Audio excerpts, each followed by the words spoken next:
My name is Carrie Go, and my guest today is from West Yorkshire in Northern England. She is a bioresonance therapist without the machine, and she's going to explain to us in a minute what she means by that. She supports her clients with wellness and also help them with their life goals by realigning themselves with their inner authority. Is that right, Wendy? Hugely. Welcome, Wendy Anderson. So happy to have you here. Thank you for having me. Thank you for the invitation. I really appreciate it. Oh, thank you. My pleasure. So before we dive into your work, Wendy, tell us how you got interested in energy healing and ended up being a practitioner yourself. Tell us, how did it happen? So in 2011, I used to get up early, walk my chocolate Labrador every day. And this one particular day in June. Oops. Okay. We're back. We lost you there in a minute. Yeah, me and technology, I always manage to break it somehow. But we're back and we're okay, we're good. So 2011, cut long story short, was had a tick bite, and my dog did as well. He had 5 ticks still attached to him. So I didn't know anything about Lyme disease. So just kind of combed them off with his metal comb and just kind of squish them in tissue and threw them down the loo and thought nothing of it. A few weeks later, he was having seizures. I'd got a great big bullseye rash on my leg, and it was only I was at work and somebody was itching their insect bite, and I said, yeah, but look at my puppy. And they went, you need to go to your GP straight away with that. Have you got a copy of the Ossett Review, which is a little local newspaper that we have? I went, yes, it's in my intro, but I've not had a chance to look at it. She went, take that to your doctors, get an appointment straight away. She says, I think you've got Lyme disease. And I'm like, you start panicking, don't you? You know, I had 3 young children to look after and a business to run. At the time, I was a commercial photographer. We used to do videos and commercials and stills for all different people. So busy mum, busy life. Yeah. Couldn't afford to be sick. Yeah. So again, a long story short, health started to deteriorate. There was no conventional means of help for me. You know, I went through 2 surgeries, 18 GPs, 5 specialists, and every single one of them told me you can't have Lyme disease because it doesn't exist in the UK. Despite me checking the figures that year, there were 3,000 cases confirmed. But then went on to do some more research in the years gone by. And apparently the patent for Lyme disease testing was changed in the 80s when they brought out a vaccine. So anybody that appears to have the Epstein-Barr virus in the system will always have a negative Lyme test for some reason. It was just how the patent changed. So it made the vaccine look better, like it was effective, and that this is still in use today, this vaccine for animals, but it's no longer used for people, as they found it was actually creating more symptoms than alleviating.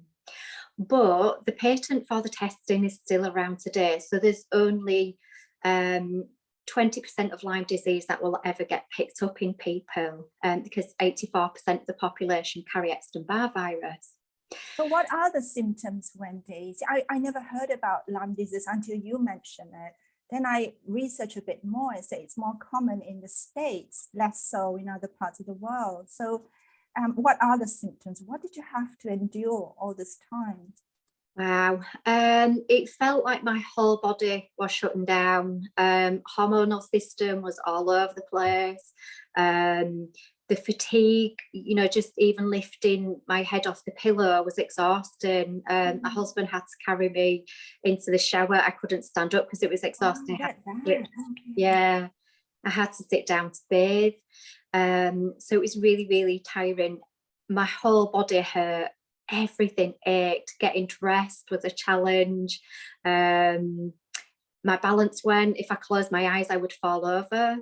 was starting to have little mini seizures. I don't remember them, but my husband said I just used to go vacant, and my dog used to bark at me. So so my dog even knew that I was having a bad day and was going to go into seizures, because he would just bark at me and he wouldn't leave me alone. So it kind of almost kept me present. My memory went, so we've got a dryer and a washing machine, and I couldn't remember which machine to put the clothes in first. Gosh, you must have been terrified. Yeah, it was pretty scary stuff, and it was frustrating because I felt like I wasn't getting any help. I wasn't getting any answers from people who I felt that I trusted, the medical professions. And they were just basically saying, oh, you're depressed, you're anxious, they were putting it down to that.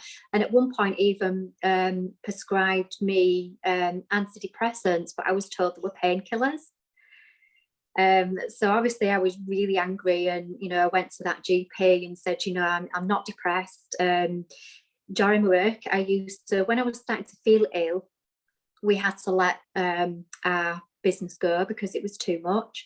So I was just doing light work, and I'd travel down to London every 2 days, and I was just doing photography support in a work rehabilitation hubs with people with long-term mental health. And so I knew, obviously, the sign signals with mental health, and I knew that this was different because it was coming up in the physicalities as well. And obviously I'd got the great big bullseye rash. So then a friend of a friend, he used to make a test unit for malaria, and he said, I can get you an appointment at Breakspear clinic down in the south of England. He says, obviously you'll have to pay for any medications that are prescribed, but I can get you an appointment for free. So we did that, and I was literally in their little reception area in floods of tears, because the recommended medical intervention was £30,000. We just had to wind up the business. I had 3 children to take care of. I was in business with my husband, so he had to start from the beginning again. There was no way we were going to get £30,000 of treatment. So I knew that wasn't the answer either, but it gave me a definite positive Lyme disease test. So we sent my bloods off to the States, and we paid for that test. It came back positive. Went to my GP. He says, I'm sorry, you've paid for this test. It's not an NHS test. We can't treat you. There's nothing we can do. So again, floods of tears in the reception area. I kept taking leaflets in that I was printing off from the internet, and I was told from the practice manager, I was sent a letter, basically, stop sending this information in. We're not allowed to use it. We can only accept information that comes down through the NHS resources. And I said, is that not a little bit narrowing your areas of expertise? They didn't respond. I had to complain to the practice manager even for a Lyme disease test. They tested it. It came back negative, even though I'd got a private positive. So because the NHS test was negative, again, no help. So I was having heart palpitations by this point, tachycardias. They did some heart readings. There was something wrong with the right hand side of my heart. And at this point, I was fed up with the test, fed up of getting no answers. I thought, right, Wendy, through moments of mental clarity, inform yourself. So I signed up to do a little online correspondence course of homeopathy. I thought, I can't afford to go see a homeopath. I'll qualify myself and treat myself. That was actually cheaper than going to see somebody. So I started treating myself with homeopathy through that, and that was helping. That was one layer of events. There was a lady locally who used a laser that also used Rife frequencies through this little laser, and she got through it. Like an infrared thing. Yeah, like an infrared laser. Yeah. a quantum cold scalar wave laser, which was amazing for pain relief. And it seemed to help with the heart problems. So another friend lent me, he was a field medic, and lent me a little ECG handheld machine so I could register my heart functions. And he went, Wendy, well, you need to go get your heart checked professionally, because this is heart attack realms. And after the laser treatments, my heart was beginning to regulate again. So I knew that the laser treatments were working from the handheld ECG machine. But the doctor again said, we can't take any information from your ECG machine because it's not an NHS device. Yeah. But this lady then put me in contact with kind of like, she allowed way to look at Rife frequencies and energy medicine in that way. And then that took me on the route to bioresonance. So I found a lady in Whitby, which was an hour's drive from home, an hour and a half. So we were traveling an hour and a half to go and have bioresonance treatments. And people were going, oh, it's quackery, you know, you're paying for a load of rubbish. And I went, do you know what? I've nothing else. I have nothing else. Yeah, you tried everything that you knew at the time. Yeah. Yeah. And this time I was changing my diet as well. So I'd cut out wheat, I'd cut out sugar, I'd cut out dairy except natural Greek yogurt. So I was really trying to make changes in my life as well. And the diet was really, really helping. I was putting more nutrients in my body as well and supplementing. So that was another layer. And then the bioresonance was helping with the pathogen overload. So it was helping with the bacteria, viruses and parasites. So the Rayonex devices, which is what my practitioner used and which I eventually started using as well, the information you get from it is literally down to cellular level. So you can even see if there are pathogens that are infiltrating the cell, or heavy metals that are infiltrating the cell, but it will send the frequency back into it and neutralize and balance it out. So I don't fully understand quantum physics and the technology. All I know is that this was working and I was getting better and better each month. At the time, my husband, because of all the stress of me being unwell and losing the business and everything else, he started to become unwell. So he ended up with sarcoidosis, which was, he had all shadows on his lungs and they thought it's either TB or cancer, they told him. So they injected him with TB to see if it was TB. Crazy. And he was prescribed steroids. So he chose not to take the steroids and chose to come along with me and have bioresonance treatments. So he got well. He went for his checkup on his lungs, and from his original x-ray being all cloudy and the lymph nodes being really inflamed, was all clarity and kind of like, you know, back to a normal lung x-ray, how it should be. So his specialist said, you know, so the steroids have worked then? And he went, no, I threw him in the bin. So I put head down and started smiling. And so we said, you know, we've changed, he's changed his diet and he's been having bioresonance. My wife's been treating me with homeopathy, and that's how I've done it. So his specialist just said, well, we all have our thoughts and opinions on alternative treatments. So I just said, yes, just look at your, you know, the evidence, the physical evidence in the x-rays. It's great, isn't it? And he skirted around the subject and couldn't wait to get us out of his office as fast as possible. For me, I feel health is many layers. And when I was kind of, even though despite I changed my diet, I was going for the bioresonance and I was treating myself homeopathically, there was still 10% of symptoms that I was trying to get my head around. And also when I became a practitioner myself as well, and people coming in, month out, and you'd clear out the pathogens and the toxins, but then they'd still come back and it kind of like the body would still fill back up again. So I'm trying to get my head around, what is it? And I was then beginning to pick up patterns in people. So for example, people were coming in, say for instance, frozen shoulder. So we'd release all the pathogens from the frozen shoulder, but then periodically the frozen shoulder would come back. So I knew, sorry to interrupt, Wendy. So you were still using the machine at that time? Yeah, still using the machine at this time as a practitioner. I'd finished my own treatments by this point because I was, fit and well. And then that led me into belief systems. So then I was seeing a pattern with people that were coming in with frozen shoulders, for example, that they were taking on board other people's burdens in their life. So they were shouldering other people's problems. So the body was giving the message, this isn't your responsibility.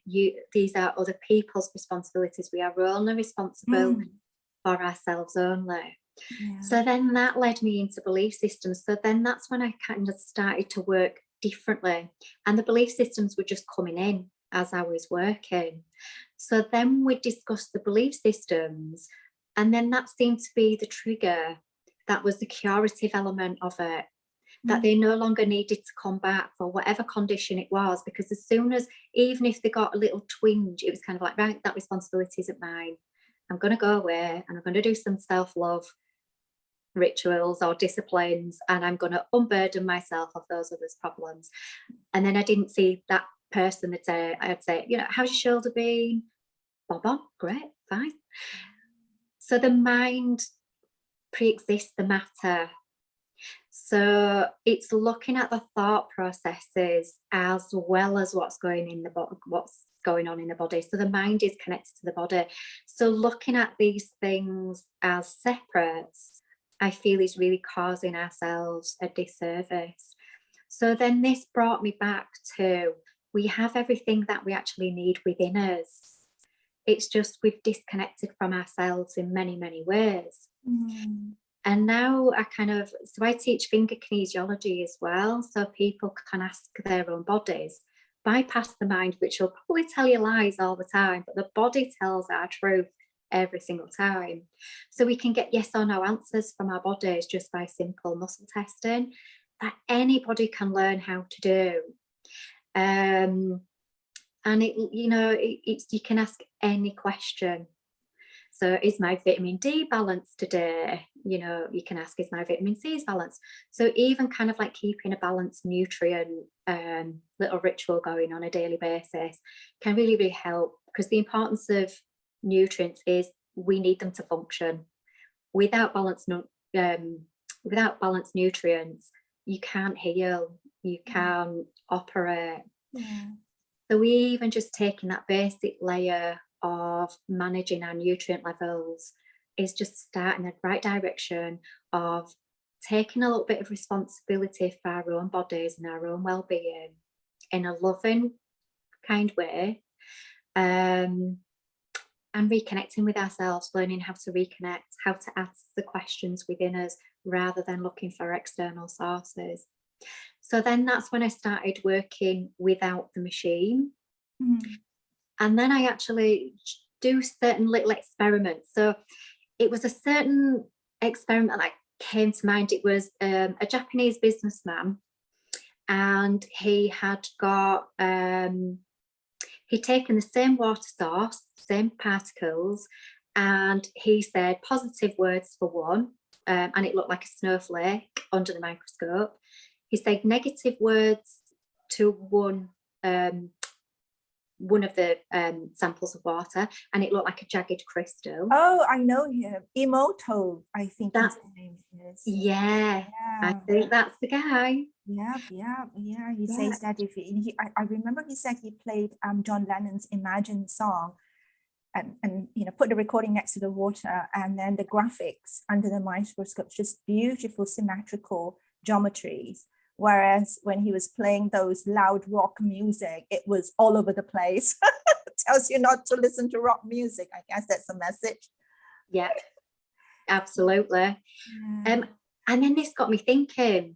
It got me thinking that if our cells are 90% water, and literally if you're changing the molecular structure of water just from your human voice with the resonance of words, then there's no reason why you can't do this in the human body. So then I started to play with it. I started to put kind of like bottles of water on the machine, and I tested them, and they had all toxic, you don't want to know what's in there. But then I was finding kind of like saying high vibrational words like happiness, divinity, joy, love. Love is the highest vibrational energy and word that exists. And then I would go back and test the water again, and it was clean. It'd clear out all the toxins and pathogens. So if we speak to ourselves with these high vibrational words, you can also clear out the cells of the body as well. Yeah. So my approach would be, so the kind of conventional approach is kind of like using a chemical, literally just to placate the symptom, which, like you say, you're not listening to the body. So when you're not listening to the body, it's going to end up screaming at you. Oh, sorry. Go back again. Yeah, back again. So it's just going to end up screaming at you. Sorry, my wire had come out. Okay. So it is taking that time to listen to the body, and sometimes we just need to get out of our own way. So we don't take time just to be, to rest, to reset. Yeah. You know, we have such busy lives, you know, working 8 hours a day, some people 5 days a week, some people even work weekends, and then, you know, you're busy with family and responsibilities that we put on ourselves, and you know, everything gets too busy. So then we forget to take care of ourselves. So what I try and promote is just literally taking 10 minutes out of day each day, and it can be as simple as just say nice words to yourself. So we are more likely to do the familiar, so we repeat the same familiar way of doing things, and someone say, why don't you try this?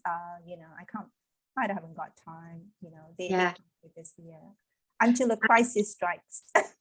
That's it. And people then, it'll wipe them off the feet, but then it gives them opportunity to listen. So even sometimes illness can actually be a positive thing, because it will make you listen. It will put you down so you can literally do the resting.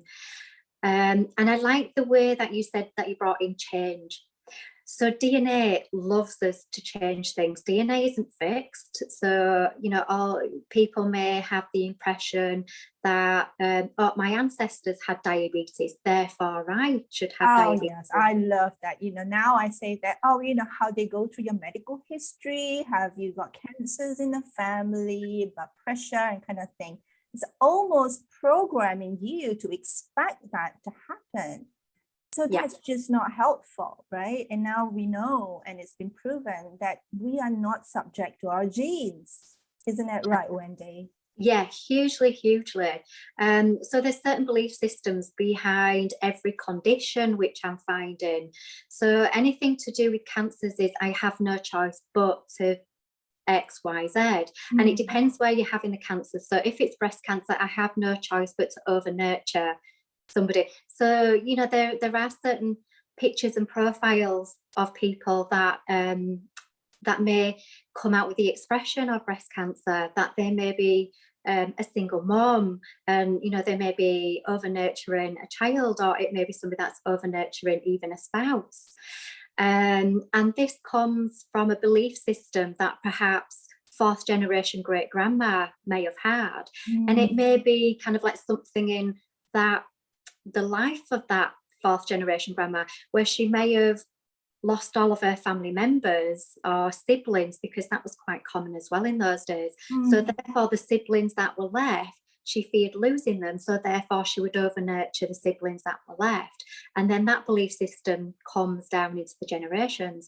But as soon as you are consciously aware of the belief system, that, you know what, my son, daughter, they can take own responsibility now, and I am only responsible for me. They're of a certain age, they've got this, they're good.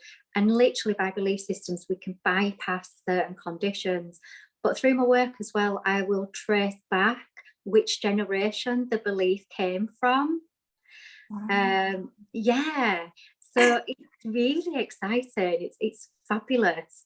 And belief systems like type 2 diabetes is about the way the body will store sugar. So it's storing sugar because it's getting ready for a fight. And the kidneys are really kind of like they're having that energy storage because I'm ready to. Whereas if you can get behind the belief systems and work out which generation it came from, and then have a little word with the DNA using the cell talk. Have a little word with the DNA. Got to have a little word with my DNA. Yeah, it's all energy and vibration. So if you can kind of like say, right, find my calm, find my peace. I don't need to fight. I can put my sword down. I can put my shield down now. I'm in a different time, space, dimension. I'm perfectly safe. Therefore, the body won't need to store the sugar as much, so you won't have as much glucose and sugar in the bloodstream. So, you know, again, and kind of like the healthy eating as well, because basically it's just an action saying, I love me, I am safe, I am energetically okay, and you can vibrate out of illnesses as well. So each food has got its own unique frequency. I think people are becoming more aware of that. They are connected to all things. You know, we've spent so long being disconnected, particularly in the Western world. You know, I think we can learn a lot from Indigenous people, that they already are living like a fourth, fifth dimensional lifestyle because they are connected to their food, they are connected to nature, they are connected to their plants, they're connected to their families. You know, they will say thank you to the food. They have a real appreciation for the food that they have because the work that they've put into, you know, receiving it. Whereas we've, you know, our disconnection is we'll go to the supermarket and, you know, buy food and it's wrapped and, you know, we haven't got a clue what the effort has gone into it or anything. So yeah, it's reconnecting with things energetically. Yeah.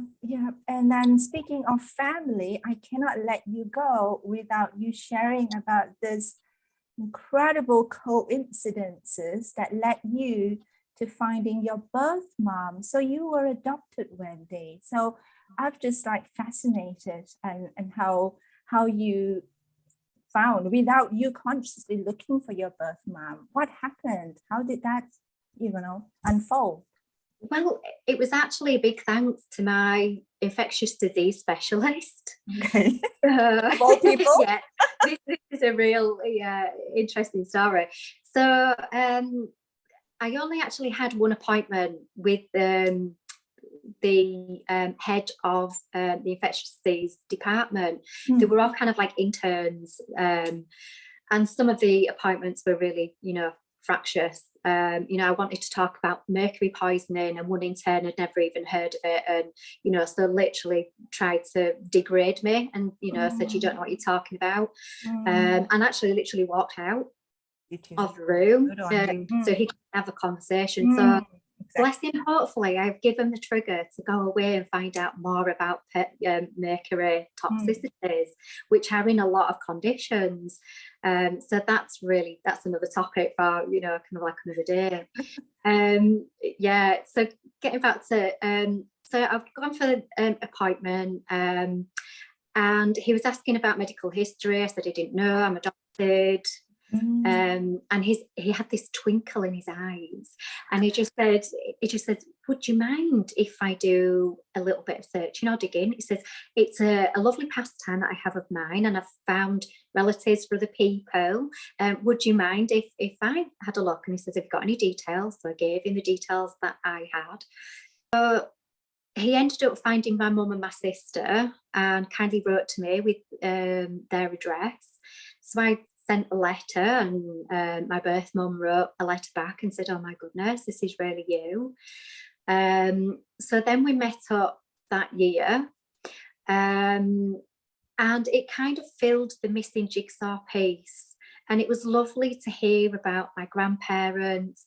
Like, I love animals. It turns out that my grandparents were farmers. He was a dairy farmer. But at the time when I was born, they were building a farmhouse. So they were living in a static, and only part of the farmhouse was built.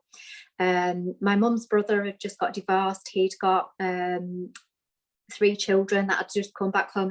It was too busy, too full. And my mum was only 17 at the time. So at the time, there wasn't the facilities or infrastructure to bring another baby into the family. But my mum was beautiful, and she put in certain stipulations of my adoption, that I went to a family that already had another adopted child. So I've got an adopted sister who's 7 years older than me. So, you know, we were together. And she's found her birth family as well.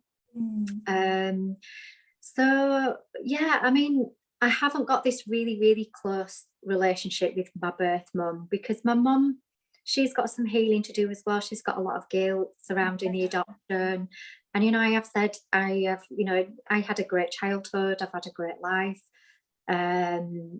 You know, I've got no animosity or no, you know, about this. I love you. You gave me life. You know, how can I not be grateful? You gave me life, and you know, I've had 2 beautiful children. You know, that I can share with you. And then on the second meeting, I went down to stay with her with the children, and I think it was a little bit too much for her. And she just started shouting at me. And it's, yeah, I know. And I literally just said, you know what, I'm not taking this.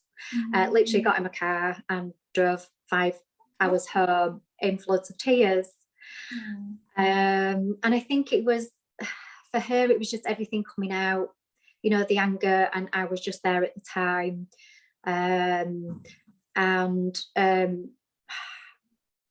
Yeah, so I rung. I'm sorry, I didn't mean to bring up something that's not very pleasant. No, it was bittersweet, and I think this is kind of like something that is good to talk about, because when we kind of meet family members in these circumstances in a certain way, yes, it brings in so many beautiful things, because it can fill in the jigsaw pieces, and how it pans out is up to the individuals.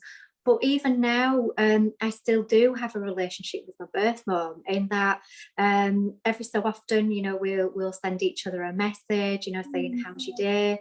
So I haven't completely closed the door, but what I have done is created a respect boundary. I mean, when you're little, you don't really understand what adopted means. It's only when you get older, it's kind of, oh yeah, I understand what it means now. And even though they did that, there is always a part of you that always feels rejected, that I wasn't good enough to stay with, or they got rid of me, or, you know, there is that kind of like feeling there. But then I always think that lesson maybe was delivered so I can accept myself in entirety, to stop putting conditions on myself. So, and this is exactly what I used to do. You know, I love myself when I'm thinner. I love myself when I've done this course. I love myself when I'm doing this job or that job or everything else. And the lesson was to love myself however it is. Unconditionally. Unconditionally, whether I'm in victimhood, whether I'm having a great day, a bad day, whatever it is, whether I'm being loving, whether I'm being guarded, whatever it is to literally learn to love every layer of myself. So therefore, you know, or even that experience of rejection has brought in some soul food and nourishment. So that's the whole thing about life. You know, we're all here just to learn lessons. It's just experiences. You can't really get it wrong. It's, you know, and even if you are having a tough time, it's normally the best time where we learn so much about ourselves, and it's not really about anyone else. It's always about us. Always about us. Oh, Wendy, there's so much to talk about. You've got a whole lot of interesting stories to share. You've got to come back for another episode. And before we wrap up, Wendy, could you leave viewers with some, you know, easy day-to-day steps they can take right now to help them tune into their body so they can manage their own health, right? Without running to the so-called experts every time there is a issue, there is, you know, any kind of pain or aches. We're not saying that this is a replacement for conventional medicine. It's got to be a disclaimer, but just simple things we can do, you know, day to day to tune in, listen to your body. What can everyone do? Yeah, I think is firstly, accept that you can transform. Accept that you can change, I think is the biggest thing, because if we can see our own transformations, then we can see transformations in the world. And we always manifest from within as without. So if you can manage to transform you and you're only responsible for you, then that's how we can change the world, is just start with ourselves. Little things that we can do on a practical level, meditation is always really good. Just having 10 minutes of peace every day, literally just to do nothing. If you're feeling frustrated and you think, I don't know what to do with myself today, do nothing. We don't allow ourselves to do nothing because we've learned it's lazy, and there's always a guilt around it. And if we're feeling guilty, then you'll end up with a condition or a symptom coming out in the eyes, or the liver won't be able to cleanse your bloods, so you'll feel achy. So again, guilt-free doing nothing. I'm learning to do that. I know, you know, even when I sit down, I feel bad. Gosh, I gotta be doing something, right? Yeah, and just get out of your own way, because doing nothing is doing something. You are healing, you're regenerating, you're restoring, you are listening, and reconnecting and realigning. So the doing nothing is actually just be. It's really important. Very sound advice. Thank you, Wendy, for your presence and your love. You know, you just radiate lots of love. I can feel it. I could listen to your accent forever. The good old friendly Yorkshire accent. I've left Wendy's website and YouTube links in the description box below for anyone who is interested to work with her or just to say hello to her. Thank you, everybody, for watching. We'll see you next time. Bye for now. Thank you so much.